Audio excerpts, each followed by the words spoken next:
کن زمانوں میں جی رہے، کیسے کیسے لوگوں کو جھیلنا پڑ رہا۔ نواز شریف کی اس لیے نااہلی ختم ہونی چاہیے کہ وہ 3 دفعہ کے وزیر اعظم، مقبول ترین سیاستدان عمران خان کو اس لیے نااہل نہیں ہونا چاہیے کیونکہ وہ مقبول ترین سیاستدان، وہ مقبول ترین پارٹی کے سربراہ۔ سبحان اللہ جی، آئین، قانون، اصول، منطق، اخلاقیات جائے بھاڑ میں۔ کیا 3 دفعہ علیہ السلام کا وزیر اعظم ہونا، مقبول ہونا، 1.5 کروڑ ووٹ لینے کا مطلب جو چاہو کر لو، کوئی پوچھ گچھ نہیں ہونی چاہیے؟ کیا مقبول ہونے کا مطلب آئین، قانون، ملک سے بڑا ہونا؟ کیا جزا، سزا کے فیصلے عوامی مقبولیت پر ہونے چاہئیں؟ کیا آئین میں ہے کہ مقبول سیاستدان کو نااہل نہیں کیا جا سکتا، مقبول پارٹی کے سربراہ کو سزا نہیں دی جا سکتی؟ کیا عدالت کو فیصلہ سناتے وقت آئین، قانون کی بجائے مقبولیت کو مد نظر رکھنا چاہیے؟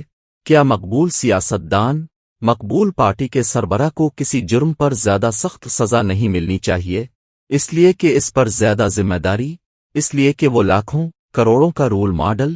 اسے تو زیادہ احتیاط کرنی چاہیے، اس پر تو اخلاقی ذمہ داری زیادہ۔ نہ جانے کب سے رونا رویا جا رہا، ہائے ہائے نواز شریف کو اقامے پر سزا دی گئی، ہائے ہائے انہیں بیٹے کی بند کمپنی کے عہدیدار ہونے پر سزا دی گئی، ہائے ہائے انہیں وہ تنخواہ ڈکلیئر نہ کرنے پر سزا دی گئی جو انہوں نے لی ہی نہیں۔ ویسے تو نواز شریف، شہباز شریف کو اسی دن تاحیات نااہل کر دینا چاہیے تھا جس دن شہباز شریف، جسٹس قیوم کی ٹیلی فون کال پکڑی گئی۔ ویسے تو نواز شریف، شہباز شریف کو تو اسی دن تاحیات نااہل کر دینا چاہیے تھا جب انہوں نے سپریم کورٹ پر حملہ کیا تھا۔ پھر نواز شریف خوش نصیب کہ وہ فلیگ شپ ریفرنس میں ٹیکنیکل بنیادوں پر چھوٹ گئے۔ نواز شریف خوش نصیب کہ حدیبیہ جیسا اوپن اینڈ شٹ کیس ختم کر دیا گیا۔ نواز شریف خوش نصیب کہ وہ مجرم ہو کر جیل میں ہونے کی بجائے کبھی 8 ہفتوں کے لیے گھر اور کبھی 3 برس سے لندن۔ نواز شریف خوش نصیب کہ انہیں اب بھی رہنما، قائد، رہبر، امام خمیں کہا جائے۔ باقی اقامہ کی رٹ لگانے والوں کو کیا علم نہیں کہ نواز شریف نے 3 جھوٹی تقریریں کیں؟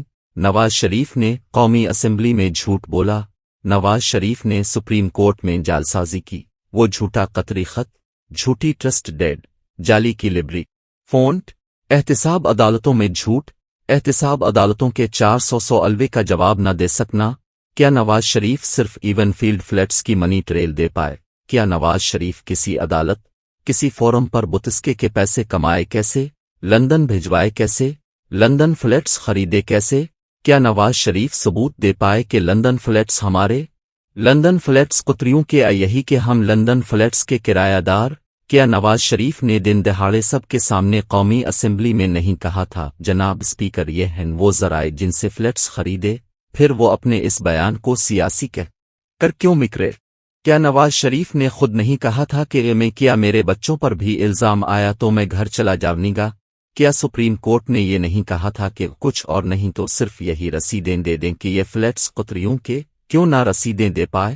کیا سپریم کورٹ نے یہ نہیں کہا تھا کہ پیسہ لندن کیسے گیا؟ کیا اونٹوں پر بھجوایا کیوں نہ جواب دے پائے؟ کیا سپریم کورٹ نے یہ نہیں کہا تھا کہ اپنے بدینتی کی مکمل سچ نہیں بتایا؟ آپ کے بچے کروڑوں کے تحائف آپ کو دے رہے مگر آپ کو بچوں کے کاروبار کا ہی نہیں پتہ؟ کیا سپریم کورٹ نے اپنے فیصلے میں نہیں لکھا تھا کہ اب کچھ لوگوں کو زیادہ وقت کے لیے، زیادہ لوگوں کو کچھ وقت کے لیے تو بے وقوف بنا سکتے ہیں لیکن سب لوگوں کو ہمیشہ کے لیے بے وقوف نہیں بنا سکتے؟ کیا سپریم کورٹ فیصلے میں یہ شعر سب کو بھولام گیا کہ تو آدیر الفادیر کی نہ بات کر یہ بتا کہ قافلہ کیوں لٹا؟ مجھے رہزنوں سے گلہ نہیں تری رہبری کا سوال ہے۔